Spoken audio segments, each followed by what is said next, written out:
bazen dünyanın cennet yerlerine gitmeden önce bir kalabalığın içerisinde kollarınıza bir şeyler takılıp sürprizler yaşamak için hazırlanmaya başlayabilirsiniz.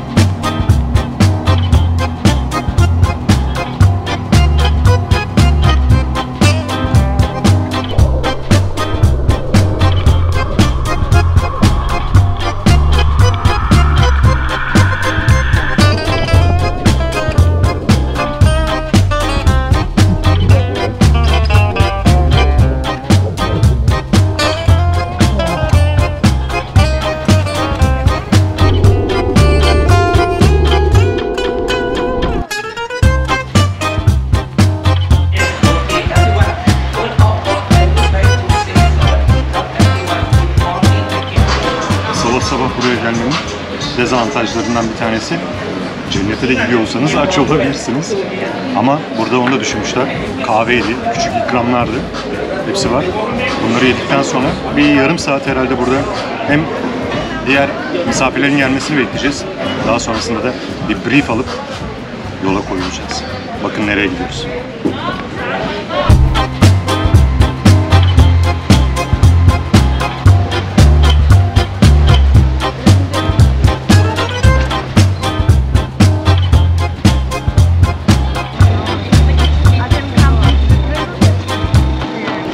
Phi Phi Le adasında şu anda kapalı olan Maya Bay'in içine kadar girdik. Ancak çevre koruma yasaları gereği hem pandemi döneminde hem de şimdi 30 Eylül'e kadar DiCaprio'nun filminin de çekildiği bu sahiller bu mercan resiflerinin yok olması tehlikesinden dolayı kapalı bulunuyor. O yüzden turist tekneleri burayı ziyaret eden kişiler bu şekilde buraya geliyorlar. Daha sonra karaya diğer taraftan çıkılıyor ve yürünüyerek yeniden bu koy ziyaret edilebiliyor. Daha önceki bir fotoğrafımı bulabilirsem şimdi buraya ekleyeceğim daha önce nasıldı diye. Öylesine çok kalabalık oluyor ki gerçekten burası yok olma tehlikesiyle karşı karşıyaydı. Diğer kısımlarında sonrasında anlatırım çünkü şu anda çok güvensiz bir yerdeyim. Her an denize düşebilirim. Burada denize düşmeye karşı değilim ama herhalde geri dönmek imkanım olmayabilir.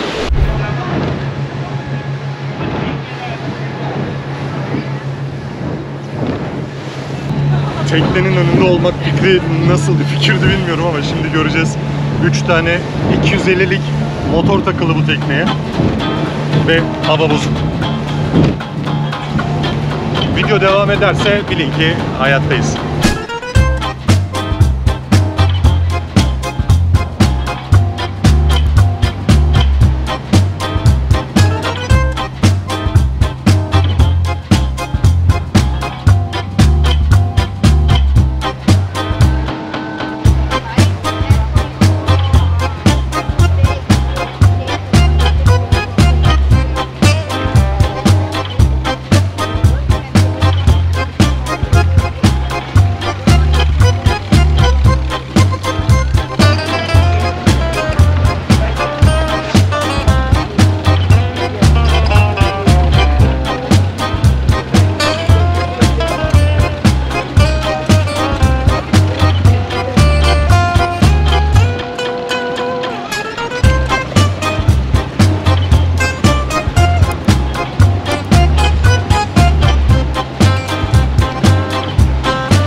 Bugün hava bozuk falan ama yine Ble Lagoon'a geldik. Yine Phi Phi Le adasının içerisindeyiz. Nefis bir görüntü var. Tabii ki güneş olsaydı çok daha güzel olacaktı ama bizim de şansımıza böyle bu. Yine bir deniz tecrübesi Phi Phi Le adasında. Bugünkü en azından ilk yüzme molamız. Güneş yok ama su harika. Suya dalalım diyeceğim ama güneş olmadığı için pek bir şey gözükmeyecek. Yine de bir bakalım.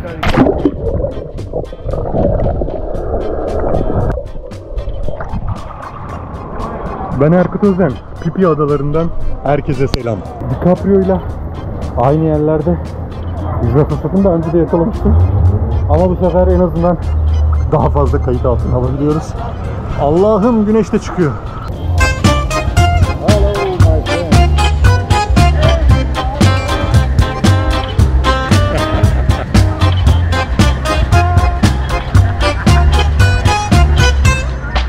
Welcome to my home. Yes, welcome to my home too.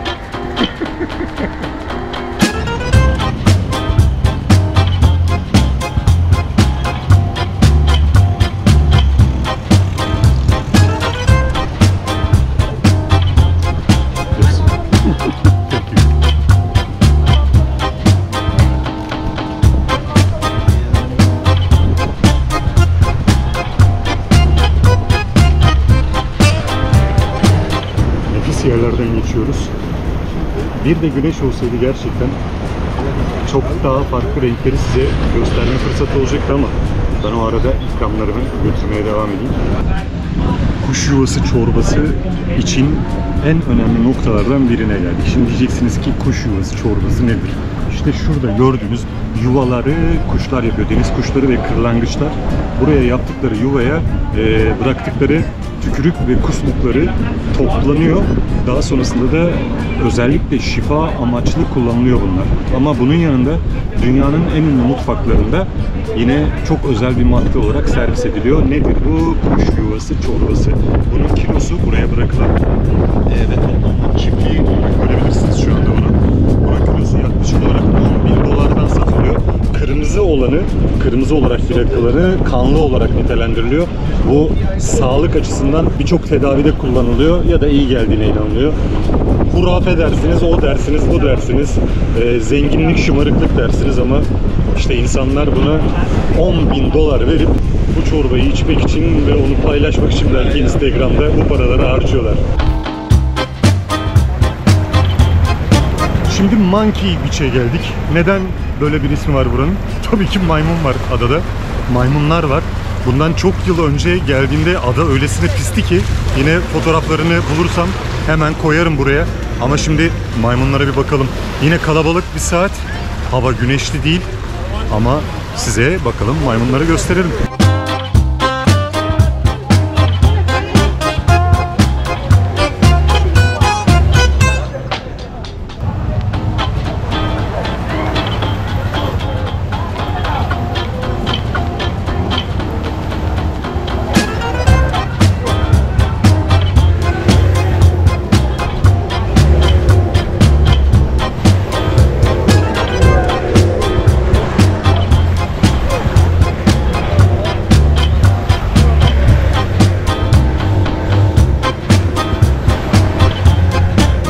Nedense bu maymunlardan pek de hoşlanmıyorum.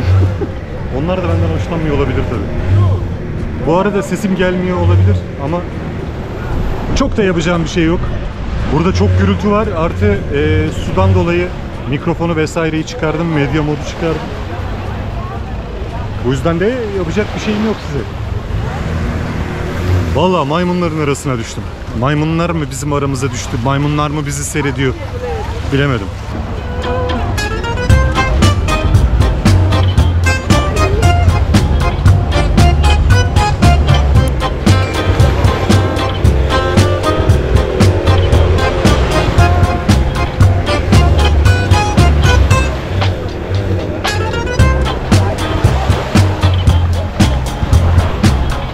Bir dolu maymunluk işte.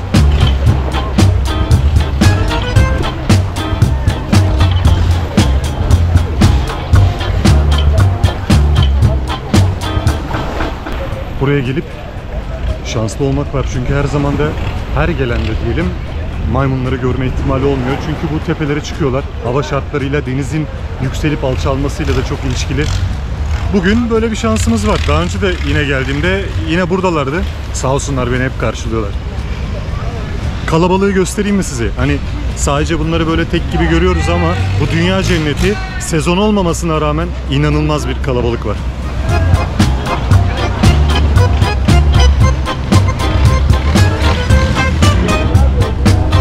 Tayland'a geldiniz, Phuket'e geldiniz. Phi Phi adalarına gezmeden olmuyor maalesef. Maalesef diyorum çünkü buralara gelmek için bir takım çabalar harcamanız lazım. Bunun en önemlilerinden bir tanesi iyi bir tur firması, iyi bir seyahat acentası bulmanız gerekiyor. Çünkü buraya çok fazla sayıda tur düzenleniyor ama hem güvenilir hem de iyi bir hizmetle gelmek için ben detayların hepsini anlatacağım size.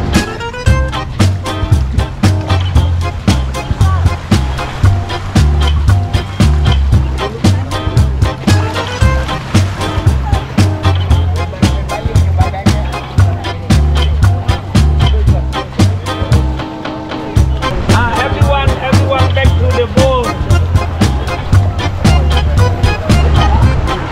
Bazen rol yaptırmak zor oluyor ama işte rehber de böyle bir şey, rehber olmakta. Hatırlamadığım kadar yıl önce tam da burada denize atlayıp dizimi kanatmıştım. Bayağı bir kanamıştım. Hatta böyle fantezi yapıp bu kana köpek balıkları gelir mi diye düşündüm. Mercanlar var çünkü. Ciddi de bir deniz canlılarının burada bir yaşantısı görüntüleniyor. Şnorkel ile dalacağız. Yine yapacağım. Bu sefer dizime dikkat edeceğim. Biliyorum en azından. Bakalım en azından. Hani dikkat etmeye çalışacağım.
Nefis bir yer, büyüleyici, gerçekten büyüleyici. Bayıldım. Sadece tek tür balık var gibi gözüküyor. Dibe dalmak lazım. Ancak şu mercanlardan çekiniyorum geçen sefer yaşadığım şeyden dolayı. Ama devam edeceğim.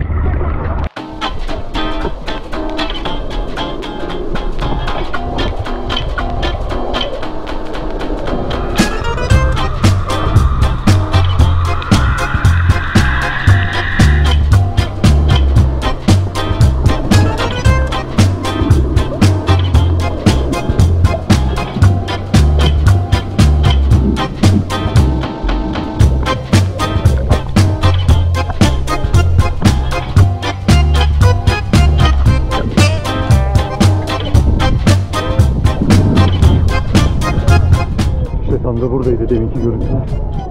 Nefis gerçekten. Çok daha fazla kalmak isterim. Ama gitmemiz gerek. Bir de şarjım çok azaldı. Öteki tarafa da saklamam gerekiyor. Bakalım. Devam ediyoruz çünkü. Nefis bir turdayım. Harika bir gün geçiriyorum. Pipi adalarına mutlaka gelmelisiniz. Ben kaçıncı defa geliyorum bilmiyorum. Ama her gelişimde sürekli farklı şeyler görüp değişik bir şekilde büyülenmeye devam ediyorum. İnanın bana.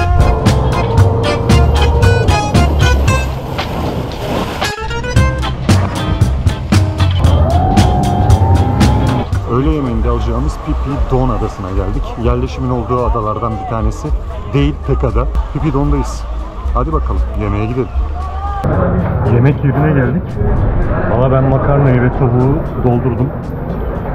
Bir dolu tay yemeği vesaire de var ama gayet doyurucu. Zaten denizde en azından Antalya'daki ve bizim Türkiye'deki diğer bölgelerde işte Bodrum'da, Kuşadası'ydı vesaire tekne turlarından alışkınım. Ne yapıyoruz? Makarnayı, salatayı gömüyoruz. Yanında tavuk aldım doğal olarak. Ben yemek yiyeyim. Yemekten sonra görüşürüz. Phi Phi Don Adası'ndan herkese merhaba. Bu sefer böyle şehirleşmenin olduğu, nüfusun yaşadığı bir adadayız. Ve bu adada sahil kısmında, kordon boyu kısmında diyelim yürüyorum. Şimdi Phi Phi Don Adası daha çok Phi Phi olarak söyleniyor. Bu yanlış. Yerel halkın da söylediği anlamda ve telaffuzda Phi Phi adaları. Ama P-H-I yazıldığı için Phi Phi diye okuma modası var. Anlamış değilim tabii. Adamlar Phi Phi adası diyor buraya. Phi Phi adaları diyor. Neden adaları? Biz tabii biliyoruz Phi Phi Don adası ve biraz önce uğradığımız Phi Phi Leh adaları var. Bunlar iki büyük ada. Phi Phi'nin iki büyük parçası. Ama Phi Phi adaları aslında bir takım ada. 6 tane daha ada var.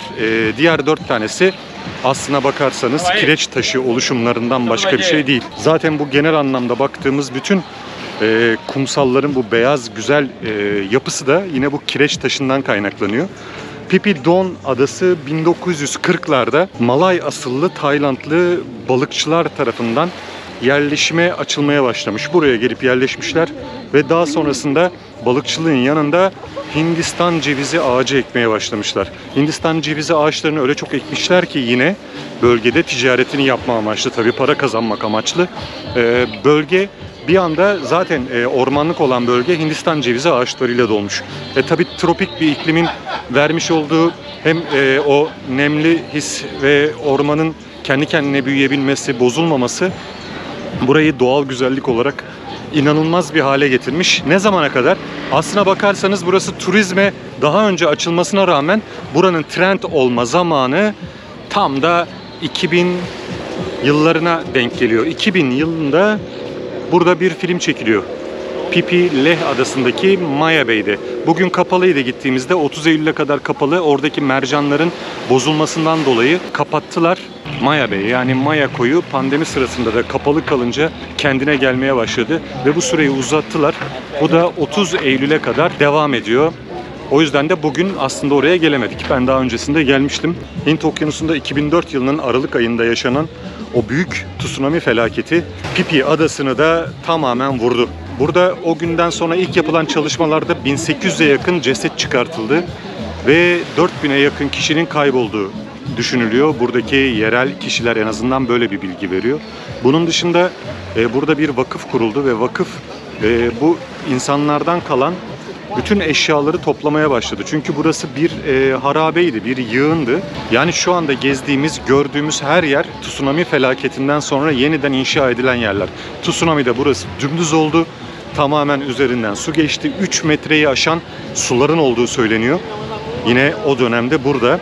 Maya Bay'de buradan en çok etkilenen yerlerden bir tanesi ama Maya Bay hakkında, yani The Beach filminin çekildiği Maya Bay hakkında şöyle bir şey de var. Tsunami'nin aslında Maya Bay'i iyi hale getirdiği söyleniyor. Çünkü film sırasında film şirketi, film çalışanları, prodüksiyon şirketi Maya Bay'e çok büyük zararlar vermiş. Ve işte buldozerler, iş makineleri sokulup Maya Bay'de bir düzleme çalışması yapılmış. Bundan dolayı da Tayland hükümetiyle davalık olmuşlar. Tabii bunlar yapılana kadar Tayland hükümeti neredeymiş bilemiyorum. Ama daha sonrasında şirket bunu büyük oranda reddetse de çok ciddi bir eleştiri konusu hala The Beach filmi. Bana sorarsanız The Beach filmi enteresan bir film mi? Hayır. Bence DiCaprio'nun oynadığı en kötü filmler arasında yer alıyor diyebilirim buna. Belki hatırlarsınız, filmi izleyenler varsa. Orada Richard'tı sanıyorum ismi. Richard bir kendini maceraya adıyor ve işte teknolojiden, bilgisayarlardan, şehir hayatından kaçmak için Bangkok'a geliyor, Tayland'a geliyor ve bir otele yerleşiyor. Otelde bir çiftle tanışıyor, bir Fransız çiftle. Fransız çift buna diyor ki dünyada kimsenin bilmediği bir yer var. Oraya gitmeyi düşünüyoruz. Vesaire vesaire şeklinde olaylar gelişiyor. Oraya gidiyorlar. Kendi başlarına aslında orada bir komün hayatı yaşamaya gidiyorlar. İşte orası da Maya Bay. Bu bir kitaptan uyarlanmış bir film. Ancak bana sorarsanız görüntülerin dışında film olarak hiçbir ederi yok. Hani oyuncusu tabii çok önemli. Böyle bir filmdi. O filmde de bu arada Bangkok'ta yerleştiği ve bu Fransız çiftle tanıştığı otel, bu konuda da size bir şey göstereceğim. Çünkü o Bangkok olarak gösterilen yer, Phuket videosunu izlerseniz tam da orada yer alıyor. O otel şu anda Phuket Town'da hala otel olarak işletiliyor. Yani anlayacağınız Phi Phi adalarına DiCaprio DiCaprio'nun başrolünü oynadığı The Beach filminin Maya Bay'e hem çok büyük katkısı var. Çünkü o filmden sonra bütün dünyadan milyonlarca insan buraya akın ediyor. Burası neresi diye. Ve sonrasında turizmciler tarafından keşfediliyor. Şimdi de bu devasa işte gördüğünüz motorları, bu motorlarla çok sayıda tekne oraya gidiyor. Benim daha önce Tayland'a, Phi Phi Adalarına gelişimde çektiğim birkaç fotoğrafta oradaki kalabalığı gösteren birkaç sahne var. Aynı Roma'daki gibi hani aşk çeşmesinde fotoğraf çektirirsiniz ama aslında fotoğrafı çekenin arkasını çekseniz asıl görüntü oradadır. Binlerce kişi, binlerce kişinin oluşturduğu bir kalabalık çok kötü bir görüntü verir. Maya koyu da bundan çok farklı değil. Phi Phi Don Adası konaklamanın olduğu bir ada ve iki tane burada önemli plaj bu iki tepenin ortasında yer alıyor. Ve bu iki tepenin ortasında sağında solunda yer alan kısımda bir de yerleşim yeri var. Oteller, pansiyonlar, hosteller vesaire. Hepsi de yine orada eğlence yerleri.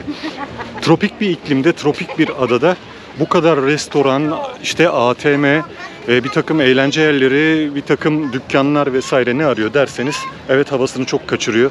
Keşke bunların hiçbiri olmasa, buraya gelen belki de DiCaprio'nun filminde olduğu gibi biraz inziva amaçlı gelse ya da bunlardan uzak durmak için gelse çok daha keyifli olacak gibi geliyor bana.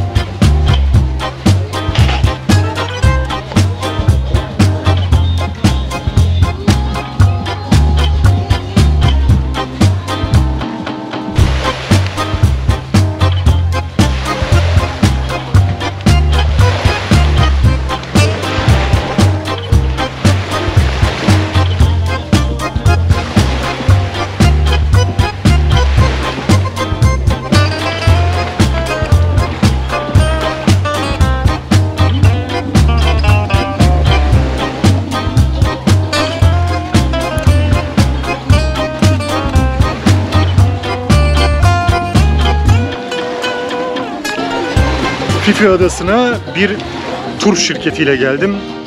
Bütün organizasyonu onlar yaptı ve gerçek anlamda söylüyorum bunu. Ben de bir turizmci ve rehberlik yapan, tur liderliği yapan biri olarak yurt dışında çok iyi bir organizasyon var.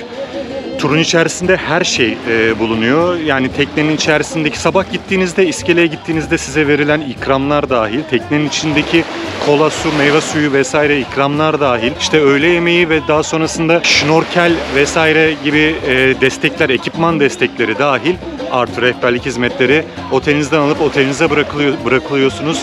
Birçok firma aynı işi yapıyor ancak fiyatlar çok değişken. Siz de o fiyatların değişkenliğini birbirine paslayan şirketleri bir göz ardı edip başka bir taraftan bu işi gerçek anlamda iyi yapan insanlarla çalışmak isterseniz buraya geldiğinizde ben yine size not olarak bırakacağım. Ben Thai Adventures Club firmasıyla gittim. Çok ilgililer. Voucher'lar telefonunuza direkt olarak geliyor. Sabah sizi karşılayan araç şoföründen, karşılama ekibinden, şu andaki teknedeki kaptandan, rehbere, rehber yardımcısına, bütün personeline inanılmaz keyifli insanlar. Çok büyük keyif aldım. Ben yalnız başına burada olmama rağmen çok büyük keyif aldım. Hatta daha abartı bir şey söyleyeyim. Otelin önünden karşı tarafta durdu. Burada trafik tersten biliyorsunuz. Sabah otelin önünde bekliyordum. Benim karşıya geçmememi istedi. Kendi geldi şoför, aracın tur şirketinin şoförü. Beni karşıdan aldı. Kendisi trafiğin aktığı yöndeki tarafa geçti. Yani beni arkasına aldı ve beni karşıdan karşıya geçirdi. Bu kadar detaylı dikkat ediyorlar.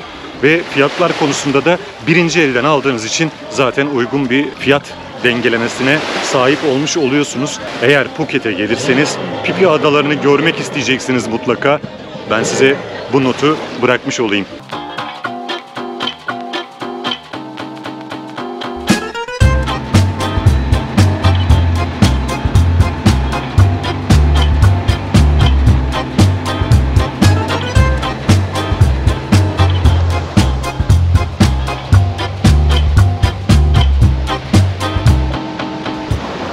Kai adalarındayız. Kai adaları bir takım ada zinciri. 3 adadan oluşuyor. Koh Kai Nui, Koh Kai Noi ve Koh Kai Nok. Böyle karışıyor gibi. Aslına bakarsanız Koh kısmını söylememek lazım. Koh Phi Phi adası diyoruz. Aslında yanlış, çünkü Koh zaten ada anlamına geliyor. Aynı bizim aslında yaptığımız en büyük hatalardan bir tanesi olan Angkor Wat Tapınağı diyoruz. Aslında Wat tapınak anlamına geliyor. Onu kullandığımız gibi aslında Angkor Tapınağı ya da Angkor Wat diyeceğiz sadece. Burada da Koh'u söylersek adayı söylememek lazım. Biraz saçma oluyor. Yani aslında Kai Nok adası, Kai Nui ve Kai Noi, Kai Nai karıştırdım.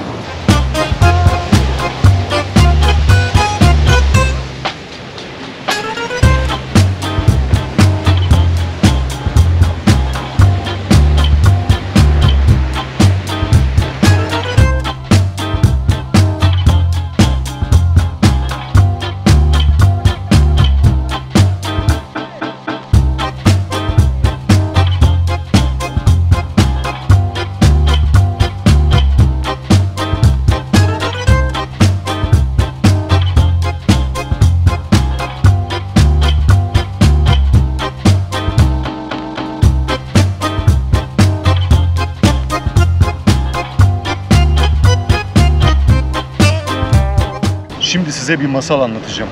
Bundan yüzlerce yıl önce, belki de binlerce yıl önce bir babayla kız varmış. Bu babayla kız birlikte gezerler, birlikte uyurlar, birlikte şarkı söylerler, birlikte masallar anlatırlarmış. Bir gün babayla kız oturmuşlar, karar vermişler. Akşamları eve geldiklerinde ceplerinde kalan bütün bozuk paraları bir kumbaraya atıp biriktireceklermiş. Kız küçük. Baba dışarıdan geldiğinde bütün bozuk paraları kızına veriyor. Kızı da kumbaraya atıyormuş. Amaç ne? Ada almak. İşte o ada almaya bu adada karar vermişler. Daha doğrusu bu adada böyle bir adamız olsa keşke diye kızına söylemiş baba. İşte o ada almaya karar verdikleri adada tam da burasıymış. Hikaye bu kadarcık kısa. Tabii düşünmemişler ki aslında elde avuçta olanı da ada alacağız diye.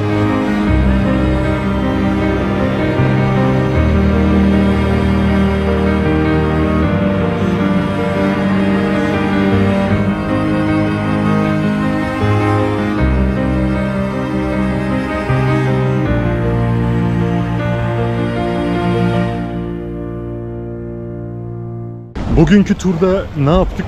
Önce Maya Bey'i gördük dışarıdan, sonra Loh Samah Bey'i gördük. Bunlar koylar tabi. Arkasından Fleh Lagoon'a gittik, oraya bayıldık. Yüzdüğümüz yer nefisti gerçekten. Daha sonra bu kuş yuvalarının olduğu Viking mağarasını gördük. Kuş yuvalarından yapılan çorbayı anlatmaya çalıştım. Çok da anlatmasam da olur. Sonra Maymunlar Plajı'na, Monkey Beach'e gittik. Daha sonra Phi Phi adasının Don kısmına gittik. Phi Phi Don'a ve şimdi de Kai adalarından hangisindeyiz? Noktayız. Ve nefis bir gün geçti. Detaylarıyla yine üzerine ekleyeceğim bazı konularla hepsini tek tek üzerinden geçip anlatırım. Videonun altına da bütün bilgilerini bırakacağım. Siz de eğer Tayland'a gelir, Phuket'e gelir, Phi Phi turuna çıkmak isterseniz İrtibata geçeceğiniz numaraları, kişileri vesaire size aktarmaya çalışacağım yine orada. Mutlaka yapacağınız bir tatilde de bunu gerçekleştirirseniz bu videonun altına da bu yorumu yapın. Birlikte konuşmaya devam edelim. Ben seyahate devam ediyorum. Eğer siz de bu seyahati izlemeye devam ediyorsanız belki videoyu beğenir, hatta videoyu izlerken kanala abone olur, belki yorum bile yazarsınız. Böylece daha çok kişiye ulaşmamız için de büyük bir yardımınız olur. Birlikte kocaman bir kalabalık olmaya devam ederiz. Ben Erkut Özen. Phi Phi turunda Phuket'ten, Tayland'dan sevgiler.